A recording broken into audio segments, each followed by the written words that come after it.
Feliz día a la audiencia. Estoy complacido en gozo interno, espiritual, por nuevamente compartir una vez más el programa Construyendo Humanidad, nuestra edición número 77. Quiero realizar el programa mayormente en un aporte interpretativo, no en su esencia ni intencionalidad, sino de exhortación y reflexión, más bien sobre un gran tema, un gran título, el cual es impresionante porque es simple y corto, como la naturaleza divina. El título en cuestión es Lo que hagas y está descrito en el discurso de la Madre Teresa de Calcuta en el desayuno de oración nacional en Washington, D.C., febrero 3 de 1994. Es realmente en su esencia conmovedor, precioso, de proporciones luminosas, exaltativas, que nos llevan a la comprensión de revisarnos y de cambiar. Ella allí lo primero que nos plantea es la oración y dentro de ella, en su contenido, por la paz, por el gozo y por el amor. Ya de por sí, este principio es mirífico porque nos muestra a través de una persona, de un ser que en hecho le servía a Dios, al creador de todo lo que ha sido y será, pero que también servía al mismo tiempo a su padre madre interior, a ese Dios interior que filosóficamente es el ser, en este caso su ser. Y esto es impresionante porque la oración es lo que nos hace acceder en nuestra conciencia desacondicionada del yo y de los intereses de nuestra vida a nuestro Dios interior. Y en esa misma medida y a la vez con Dios creador. Aquí hay una diferencia porque ambos en el fondo forman parte de sí mismos, en este caso de menor a mayor. Nuestro Dios interno está contenido en el Dios Todopoderoso, en el gran Sabaoth, en el demiurgo creador, en el sagrado absoluto solar, en el gran arquitecto del universo, como nosotros queramos llamarle. Lo cierto del caso es que para tener acceso a Él, comunicarnos con Él y vivir en Él, debemos comenzar con la oración. Y dentro de la oración, la más poderosa, la más eficaz, es el Padre Nuestro. ¿Por qué? Porque fue lo que nos develó, nos dijo y nos legó nuestro adorable y liberador y redentor Jesús el Cristo, Yeshua ben Pandirá, para que la hiciésemos.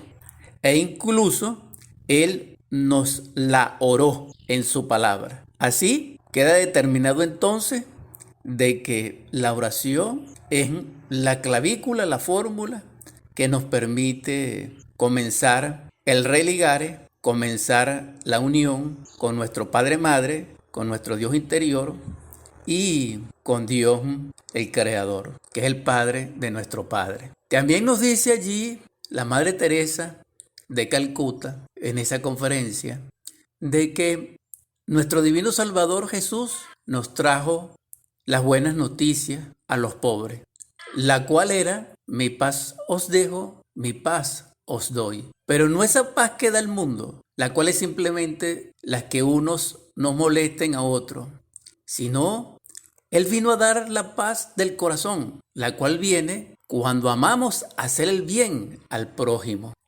Y ella en ese servicio, en ese ministerio, en esa obra, afirma de que ella y sus hermanas no son trabajadores sociales, sino que le sirven a la humanidad en amor por el amor.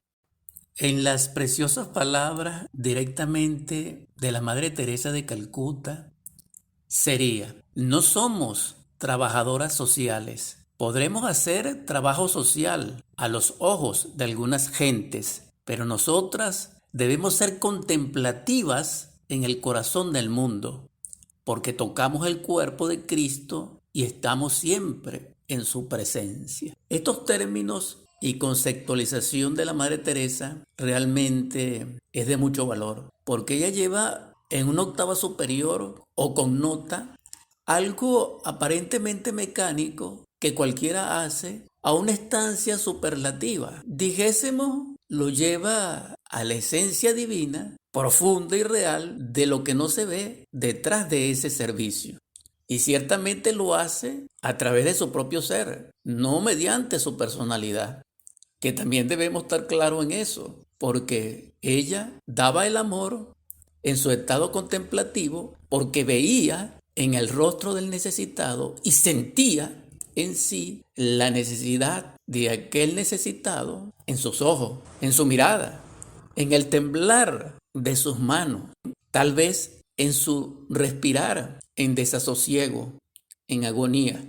Y ella contemplaba allí, a través de todo eso, era la presencia divina del Cristo como logo, del amor que está allí clamando por el amor. Y eso realmente es como un éxtasis social. Es como si fuese experimentar la beatitud a través de un acto social de desenlace, de un adiós, de un agradecimiento. Allí podemos colegir que es un trofeo escuchar la palabra gracias cuando viene del corazón tranquilo, porque lleva gozo, porque lleva paz, porque lleva no estoy solo, el amor me acompaña, aunque no es mío, me lo dan. Y esto de por sí es grandioso. Continúa la Madre de Teresa en esta preciosura de conferencia y enfatiza de que Él vino a dar la paz del corazón, lo cual viene cuando amamos hacer el bien al prójimo. Aquí considero hay otra clavícula, otra fórmula cristiana, crística, quetérica, porque nuevamente connota o da un valor excelente a una altura mayor, a una actividad, a un decir que también cualquiera lo hace, pero no tiene la dimensionalidad vivencial en experiencia de lo divino, del amor, de lo crístico, en este caso. Porque entiendo que debemos amar, hacer el bien al prójimo. Y esto realmente es distinto a todo lo demás que se ha conceptualizado, definido o explicado al respecto. Porque ciertamente debemos amar a Dios sobre todas las cosas. E igualmente amar a Dios dentro del prójimo. Y asimismo amar a Dios dentro de nosotros mismos. No al amor propio. Pero el asunto es más profundo aquí, en la voz de la Madre Teresa. Porque también debemos amar el bienestar que surge del amor de Dios. Esto es, amando, servimos a Dios. En el amor, de hecho, a nuestro prójimo, realizamos la gran obra, la bondad, la misericordia. Y cumplimos con ese factor crístico que dice, y sígueme. Y con el otro que dice, ama a tu enemigo.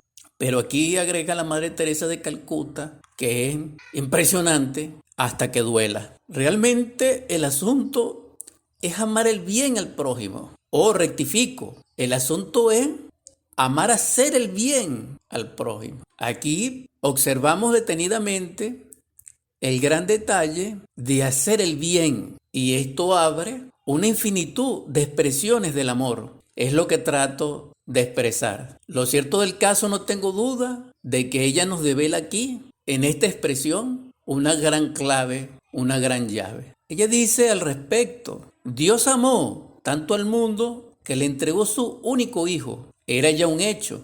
Dios le dio su hijo a la Virgen María.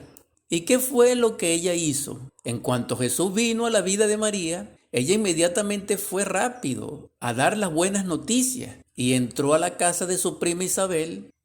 Y las escrituras dicen que su hijo, aún no nacido, el niño dentro del vientre de Isabel, saltó de gozo. Desde el vientre de María, Jesús trajo paz a Juan el Bautista, quien saltó de gozo en el vientre de Isabel. Aquí contemplamos el encuentro de dos seres, no nacidos, nacidos, y el encuentro de dos madres en embarazo. Siendo así, contemplamos el encuentro de cuatro seres en dos. Y en la multiplicidad infinita, sus espíritus, sus almas, vemos que son más. Pero lo importante de todo esto no es el gozo, no es la dicha, no es el abrazo, no es el brillar de los ojos, no es bienaventuradas sean, no es bienaventurados seamos, no, sino que podemos comprender también la buena noticia, porque el Evangelio son las buenas nuevas, las buenas noticias, y esa noticia es, mi paz os doy, y es, ámense los unos a los otros, y en hagamos la voluntad de nuestro Padre. En otra palabra es, seamos hijos dignos, hijos bien amados. Para ello debemos obedecer a nuestro Padre Madre. Pero este mensaje es confirmado cuando nuestro Salvador, el Cristo y Salvador y Redentor del mundo, es crucificado por nuestro desamor, por nuestra crueldad. Y olvidamos lo que dice aquí la Madre Teresa de Calcuta.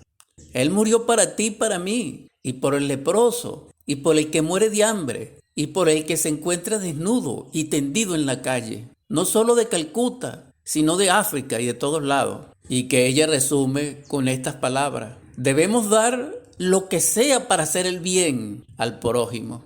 El Cristo dijo, en otras palabras, ámense como yo los he amado. Y Él lo demostró con su propia vida para amarnos.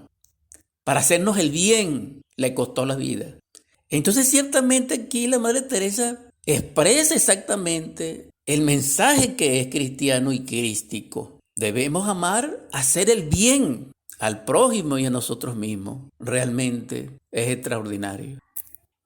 Profundizando, la Madre Teresa en su conferencia hace énfasis, como ya lo planteamos, en esa clavícula maravilloso de comprender que debemos amar, hacer el bien. En este caso, hacer el bien no es una meta, no es un propósito, no es el querer ser para ser bueno, no, es lo que deviene naturalmente de nuestro ser en el amor. Y así, amando, servimos al prójimo, porque amamos hacer el bien al prójimo. En otras palabras sería, expresar el amor nos llena de amor, de gozo, de dicha y de paz. Por eso, cuando ella lo plantea en ese nivel, enfatiza lo siguiente: si nosotros no estamos dispuestos a darlo todo por hacer el bien al prójimo, el pecado todavía vive en nosotros. Y así también está expresado paralelamente en el Evangelio de Juan y en su epístola. Continúa ella: es por ello que nosotros también debemos dar hasta que duela. No es suficiente que digamos amo a Dios, tengo también que amar a mi prójimo. San Juan nos advierte que somos mentirosos si decimos que amamos a Dios y no amamos a nuestro prójimo. Y plantea la incertidumbre: ¿cómo se puede amar a Dios a quien no se ve si no amas a tu prójimo, a quien puedes ver, puedes tocar y con quien vives? Continúa: por lo tanto, es muy importante entender que amar, para que sea verdadero amor, tiene que doler. Y esto es algo muy especial en la expresión, en la palabra de la Madre Teresa de Calcuta. ¿Por qué nosotros no amamos?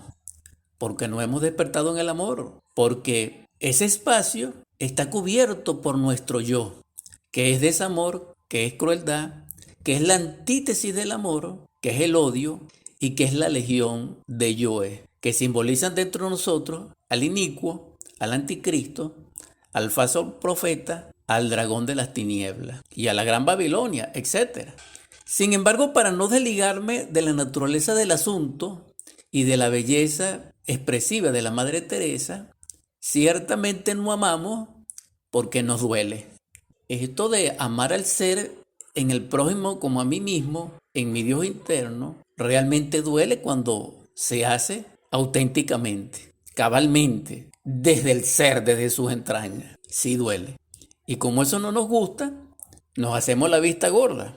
En otras palabras, nos llenamos de apatía frente al necesitado, cerrando así y aniquilando la posibilidad de amar al prójimo y de amar hacer el bien al prójimo. Entonces aquí vemos como 3 faltas o más, y esto necesita un psicoanálisis particular de cada uno de nosotros cuando haya lugar y cuando suceda. porque recordemos que a cada instante de la vida tenemos la oportunidad de ser o no ser, de ser en el amor o de ser en el desamor, en el odio, en el egoísmo, en el yo. Ahora bien, nos plantea en su amplitud la Madre Teresa y continuamos en ella. Si no duele el amor, de otro modo, no hay verdadero amor en mí. Y por ende, en lugar de traer buenas noticias, le traigo injusticia y no traigo paz a los que están a mi alrededor. A Jesús le dolió amarnos. Hemos sido creados a su imagen para cosas mucho más grandes, para amar y ser amados. Debemos vestirnos de Cristo, como dicen las Escrituras. En estas palabras podemos comprender nuevamente la relevancia que le da la Madre Teresa en profundidad filosófica y teológica. Cuando ella dice que en el desamor no traemos buena noticia, entonces estamos obrando contra el Evangelio, contra las buenas nuevas, contra las buenas noticias de que nos trajo nuestro Señor el Salvador, el Cristo, a cada uno de nosotros, porque Él nos trae el mensaje salvador, nos salva con su ejemplo y nos exhorta a que vivamos en Él para que podamos ser salvos. Así, si llegamos identificados con nuestros yoes, si visitamos a alguien y lo abordamos desde nuestra psiquis desordenada, caótica y equivocada, porque estamos en un estado equivocado de conciencia inconsciente, entonces llevamos malas noticias. No estamos cumpliendo con el Evangelio de dar las buenas nuevas, porque el presente que llevamos, ya sea en palabra, en presencia, en obra, en gesto, en actitud, no es amor, no es paz, no es gozo, no es justicia, no es consuelo, no es reconocimiento, sino que por el contrario es injusticia,